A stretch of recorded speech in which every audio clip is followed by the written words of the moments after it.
everyone, it's Jack from Cultaholic.com back with another news video. A later update today. Check out the first video to catch up on all the other headlines. But we've got a whole new batch of headlines to talk about in this news video. So without any further ado, let's take a look at them now. First of all, a major WWE superstar is said to be taking time away from TV after Survivor Series. Next up, WWE are reportedly making big changes to their touring schedule, including the possible scrapping of house shows. And finally, AEW have announced a brand new signing. So first of all, let's go to Ringside News, where they've been talking about Seth Rollins and the fact that he is apparently going to be taking time away from WWE TV after Survivor Series, which is of course the next pay-per-view. I think it's only a couple of weeks away now. Ringside News report says that they've learned that Seth Rollins is scheduled to receive time off for the birth of his and Becky Lynch's baby. Obviously Becky is pregnant right now, and it seems like the due date might be somewhere towards the end of the year. She's been out of action, of course, since May, when she discovered that she was pregnant and she announced that she was expecting, and obviously best wishes go to both of them. However, I should probably take back what I said just a second ago. I don't actually know the due date of the baby, but exact details, according to Ringside News, exact details about the length of Seth Rollins' break from WWE are not clear. His time off will likely start after Survivor Series, where he is slated to wrestle on Team SmackDown during the event. Becky Lynch is apparently due in December, but they have not publicly disclosed the exact date. Fair enough. And then Steve Carrier of Ringside News also tweeted this news in a slightly more condensed fashion, saying the Messiah angle may hit pause soon because of this report that Seth Rollins might be taking time away. Now, there have been hints that Murphy is apparently going to realign with Seth Rollins, but if you look a bit closer at the storyline, it seems more apparent that Murphy's going to fake a reunion with Rollins and then turn on him at some point. Now, I thought that was going to play out over a longer period of time, but that could be maybe just an instant storyline that takes place over a few weeks and culminates at Survivor Series, because Rollins is taking time away, and as that tweet pointed out, the Messiah angle could be put on hold for now. So if Murphy does turn on Rollins, it could lead to a match at Survivor Series, or he could even do it at Survivor Series itself. I don't then know how they'd write Seth Rollins off. Maybe Murphy would have to throw him off the stage or something, I don't know, but I'm sure they'll find a way to do it. And once again, of course, best wishes to both Seth Rollins and Becky Lynch for their future. Very exciting times for them. Next up, let's go to the Wrestling Observer newsletter, where Dave Meltzer has been reporting on changes to WWE's travel schedule. Meltzer says there is talent in WWE that has been told in recent contract negotiations that the old way of touring is not coming back, even if and when the country bounces back from COVID. So to kind of describe the old way of touring for anybody who might not be familiar with it, apart from Raw and SmackDown, WWE also put on countless live events or house shows, and have done for years, where basically they're just touring almost constantly, really, on various different loops around the country. Sometimes they'll go to Europe and just different places in the world. But if they're not on a tour overseas, they're pretty much constantly touring the States and Canada. Obviously, that way of doing business was kind of put on hold because of lockdown and everything, but Meltzer here seems to be suggesting that, basically, it might not be coming back. Meltzer says a big clue to this came in the past week, when about a dozen employees were released, including, of course, ring announcer Tony Schimmel, who's been there for so long, since the early 90s, I think. Apparently that's because they work on the live event side of things, and live events might not be continuing going forwards. Meltzer says the reality is, the reason behind this, is that the company is setting record profits without doing house shows, and the house show division had started over this past year plus to often actually be a money loser. Meltzer goes on to say, if anything, the key value of house shows these days is not in making money, but in giving wrestlers more experience, and without the pressure of being live on TV. It was also thought, apparently, to be good for making a stronger base of fans and selling merchandise in various areas, but what they found out, says Meltzer, is that with no house shows, all of a sudden WWE shop merch numbers skyrocketed because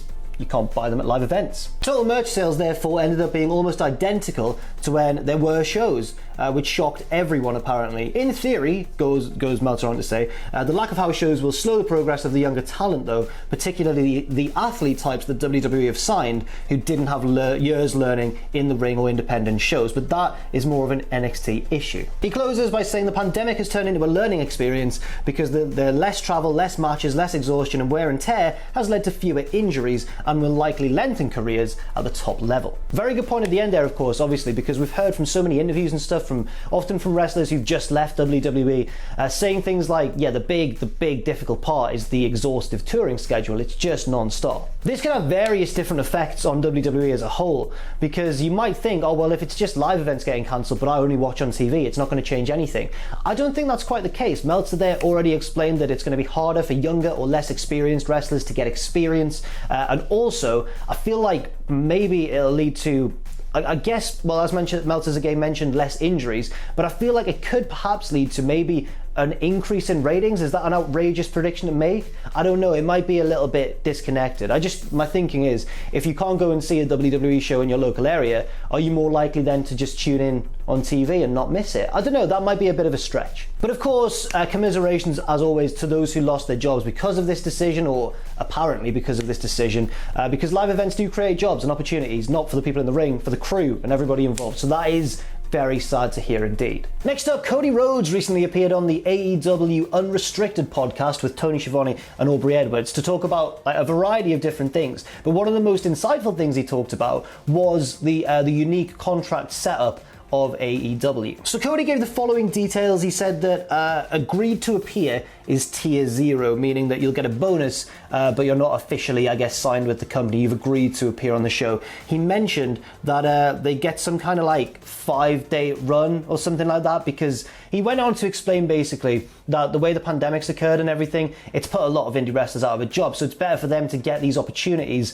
and get a guaranteed 5 shows worth of pay, I suppose. Also, he was talking a little bit about the fact that it also gives AEW some kind of first option, I believe, which dissuades talent from working with other promotions, but at the same time, if they work for those other promotions, they're less likely to get picked up by AEW. And during this current time, not a lot of indie promotions are actually running. It was all a bit confusing, but that's the gist of it that I got from what he was saying. And apparently from what he says, that doesn't seem to just be wrestlers. That could be like, well, certainly talent, but extras in the crowd, that sort of thing, even if they don't necessarily wrestle. And Cody revealed that Tony Khan is, in his words, super generous, and said that his dad, Dusty Rhodes, of course, would have lost it if he knew how Tony was just dishing out the cash, I suppose. He goes on to say that the exclusivity, though, is case by case. So they don't sign all of these 0-level contracts to exclusive deals. He then goes on to talk about the deals involving like actual wrestlers that are signed to AEW full time, saying that tier 1 is their base contract agreement. He says they've got other tiers 1, 2, 3, 4,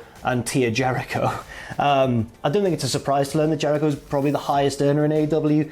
But, you know, Cody seems to have confirmed it there. He goes on to say, Cody this is, everyone is given a choice of things that are important to them, different pieces of the pie. So maybe different little perks, different little deals or clauses here and there on a case-by-case basis. Now, I'm no expert on business and stuff. I don't know how effective a model this is or how compassionate a model this is to the employees in question, which side it favors more. I don't know anything about that. What I do know is that it seems from what Cody's saying here that AEW approach these, while still being a business, they approach these contracts in a far more human way, it seems. It seems like they're really trying to make everything a bit more personal and not be so overtly corporate about everything. Of course, there has to be some degree of corporate behavior, because it's a business at the end of the day. But at the same time, it certainly seems like Cody was speaking in quite warm terms there, involving how AEW approach this sort of thing. And to add on to that, another little bit of news, AEW have now officially announced the signing of Jade Cargill. Now, Jade Cargill made her big appearance on this week's episode of Dynamite. She's an indie talent, also a former basketball player at Jacksonville State University,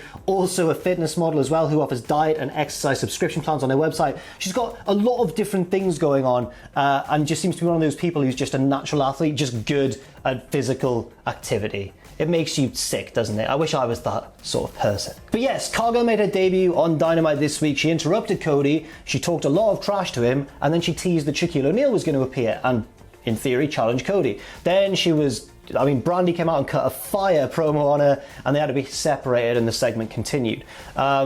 It was certainly an attention-grabbing segment, one which divided a lot of opinion online.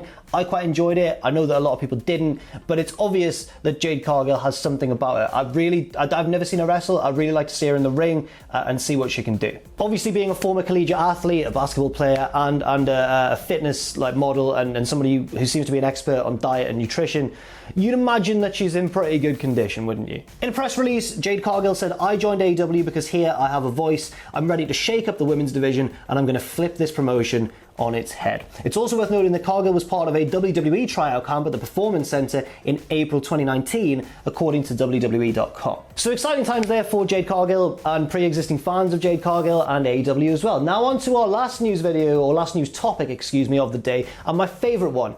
The Undertaker has revealed his Nandos order. So for those of you who aren't from the UK, maybe don't know what Nandos is, Nandos is a chicken restaurant. Not fried chicken though, like quality chicken, like properly made. They do it in a variety of ways, different spices, different types of, like you can get a wrap, you can get a pita bread, you can get a burger, a chicken burger. And it's a favourite of wrestlers. I know it's a favourite of a lot of UK wrestlers because one, I've talked to some of them, two, some of them are very open about how good Nando's is for all that protein and all that sort of stuff. And Undertaker was spotted recently, wasn't he? I think sometime last year in a Nando's in Edinburgh. Now, as he approaches his 30-year anniversary in the business, the Nando's Facebook page decided to do a bit of a cheeky post basically honouring the Undertaker. It had his like a hat and a black trench coat on the table that he sat at, and they gave him a nice shout out. And Undertaker replied and revealed his order. This is impossibly exciting. So I'm thinking, what does Undertaker have at Nando's? Could it be maybe a pita bread on maybe hot heat with spicy rice, chips? I mean, that's the sort of thing that I would potentially go for. Maybe long stem broccoli if I'm feeling a bit healthy. Undertaker said, oh yeah, I'll have 15 wings hotter than hell. Now, I don't know if you know Nando's, right? You don't just go to Nando's and get 15 wings on its own. You get a side, you get a drink, you get something else. It doesn't need to be a carby side if that's not what Undertaker wants. Get a side salad, get something like that. Get some macho peas. What? Just 15 wings? I guess, you know, I don't know what it's like to be a top level, you know, wrestling legend, so maybe wings is what fuels you to... Weird, man. Weird from The Undertaker, but hotter than hell, the hottest heat. I mean, you got to respect that. I wonder if that's true or whether that's kayfabe, brother. And on that bombshell, that's how we close this news video. Thank you very much for watching. I've been Jack from Cultaholic.com. Leave your thoughts and opinions in the comments section down below, and stay safe out there. Stay positive. Let me know your Nando's order as well in the comments below, actually. And I'll see you very soon.